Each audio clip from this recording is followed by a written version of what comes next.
ஒன்றிய அரசு தமிழ்நாட்டை வஞ்சிக்கின்ற வகையில் பல்வேறு நடவடிக்கைகள் எடுத்து வருகின்றன. குறிப்பிட்டு சொல்ல வேண்டுமானால், பல ஆண்டுகளுக்கு முன்னால் மதுரையிலே எய்ம்ஸ் கல்லூரிக்கு கடந்த நாடாளுமன்ற தேர்தலுக்கு முன்னால் இதே மோடி அரசு அடிக்கல் நாட்டியது. அந்த அடிக்கல் நாட்டப்பட்டு ஏறத்தாழ 5 ஆண்டு காலம் முடிந்துவிட்டது. எங்களுடைய இளைஞரணி செயலாளர் மாண்புமிகு விளையாட்டுத்துறை அமைச்சர் உதயநிதி ஸ்டாலின் அவர்கள் அந்த ஒற்றை செங்கல்லை அவர்கள் நட்ட அந்த ஒற்றை செங்கல்லை காட்டி நாடு முழுவதும் பிரச்சாரம் செய்து அதன் மூலமாக திராவிட முன்னேற்ற கழகம் ஆட்சிக்கு வந்து ஏறத்தாழ 2.5 ஆண்டு காலம் ஆகிவிட்டது. இதற்கு பிறகாவது மோடி அரசுக்கு சொரணை ஏற்பட்டு கொஞ்சமாவது உணர்வு இருந்தால் தமிழ் மக்களுடைய இந்த எதிர்ப்பை உதயநிதி ஸ்டாலின் அவர்கள் வெளிப்படுத்துகிற வகையில் நாடு முழுவதும் பிரச்சாரம் செய்தார் என்றாவது கொஞ்சம் சொரணை ஏற்பட்டு உடனடியாக அதற்கு நிதி வழங்கி எய்ம்ஸ் கல்லூரியை கட்டுவதற்கு இது நாள் வரை நடவடிக்கை எடுக்கவில்லை. இன்னும் 2 நாளில் பார்லிமெண்ட் முடிய போகுது. இவருடைய ஆயுள் காலமே முடிய போகுது. மோடி ஆயுள் காலம் இந்த ஆட்சியினுடைய ஆயுள் நான் சொல்கிறேன், தவறாக புரிந்து கொள்ள வேண்டாம். இந்த மோடி ஆட்சியினுடைய ஆயுள் இன்னும் 1-2 நாளில் பாராளுமன்ற பொது பீரியட் முடிய போகுது. இதுவரையிலே அதற்கு நிதி ஒதுக்கவில்லை.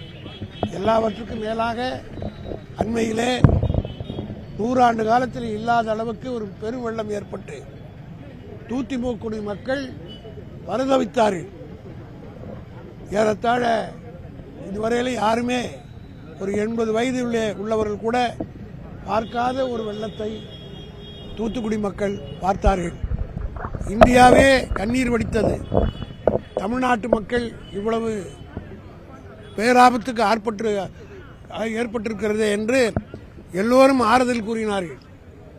நிர்மலா சீதாராமன் அங்கே இருந்து இங்கே வந்தார், வேடம் போட்டார், கோயிலுக்கு போனார். உண்டியில் போடாதீங்க, அந்த துட்டு தட்டில் போடுங்கன்னார். அந்த தட்டில் போகிற காசு யாருக்கு போகணும், இந்த ஊரில் இருக்கவங்களுக்கு தான் நல்லா தெரியும். அதை பேசிவிட்டு வீராவேசம் பேசிவிட்டு போன நிர்மலா சீதாராமன் இதுவரையில் ஒரு சல்லி காசை கூட வெள்ள நிவாரண நிதியாக தமிழ்நாட்டுக்கு தரவில்லை. அதே போல ராஜ்நாத் வந்து பார்த்து விட்டு போனார். மத்திய சர்க்காரிலிருந்து அதிகாரிகளை அனுப்பினார்கள். ஆனால் இதுவரையில் நமக்கு கொடுக்கவில்லை. நாம் இவருடைய கெஞ்சவில்லை. இவருடைய உரிமையை எங்களுடைய தமிழ்நாட்டுடைய உரிமையைத்தான் தளபதி மு.க. ஸ்டாலின் கேட்கிறார். ஏறத்தாழ 6 லட்சம் கோடி ரூபாய் ஜிஎஸ்டியில் இதுவரையிலே தமிழ்நாட்டு மக்கள் கொடுத்திருக்கிறார்கள். ஆனால் எங்களுக்கு நீங்கள் கொடுத்ததோ ஏறத்தாழ 2 லட்சம் தான், 2 லட்சம் கோடி தான்.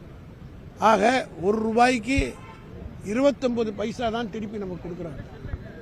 நாங்கள் பிச்சை கேட்கவில்லை, அதிகாரத்தோடு கேட்கிறோம். எங்களிடத்தில் நீங்கள் பறித்து வைத்திருக்கிற 71% ஒரு 10% எங்களுக்கு இந்த ஆபத்தான நேரத்தில் கொடுங்கள் என்று கேட்டால் வீராப்பு பேசுகிறார்கள். குஜராத்துக்கு கொடுக்கிறார்கள். உத்தரப்பிரதேசத்திலே 1 ரூபாய் அவர்கள் செலுத்திய வரிக்கு 2 ரூபாயாக போட்டு தருகிறார்கள். ஆனால் இங்கே நாங்கள் செலுத்திய 1 ரூபாய் வட்டிக்கு பணத்துக்கு வரிக்கு 29 காசு தான் தருகிறார்கள். ஆக ஏற்கனவே எய்ம்ஸிலே கொடுக்கிறோம் என்று சொல்லி அதற்கு ஒரு அல்வா கொடுத்தார்.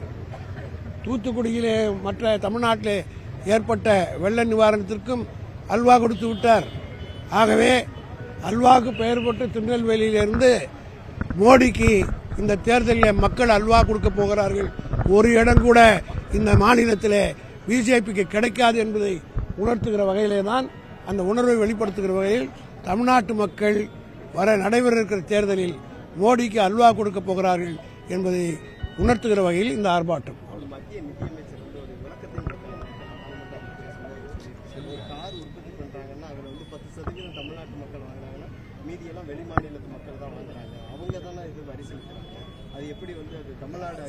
இதை பற்றி அந்த அம்மா பேசுறது பித்தலாட்டம், ஊரை ஏமாற்றுவது.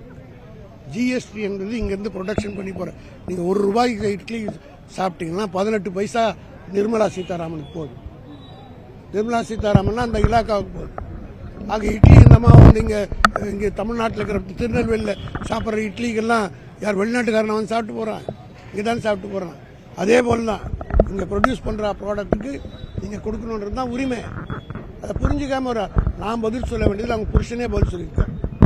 நிர்மலா சீதாராமனுடைய கணவரே இந்தியாவுடைய பொருளாதாரம் என்ன என்பதை தெளிவாக சொல்லியிருக்கார். புருஷன் பேச்சு கேட்டால் நடந்தது நல்லது எல்லாருக்கும். முதல்வரோட வெளிநாட்டு பயணம் முதலீடுகளை பற்றி நம்மளை வந்து எப்போதுமே வெள்ளை அறிக்கை வெளியிடணும் எங்களுக்கு வெள்ளை அறிக்கை பற்றி அவர் வெள்ளரிக்காய் வாங்கி கொடுக்குறது தான் அவருக்கு கொடுத்துருவோம். வெள்ளை வெள்ளரிக்காய் இந்த ஊரில் நிறைய வெள்ளரிக்காய் கிடைக்குது, வரும்போது நான் வாங்கிட்டேன்.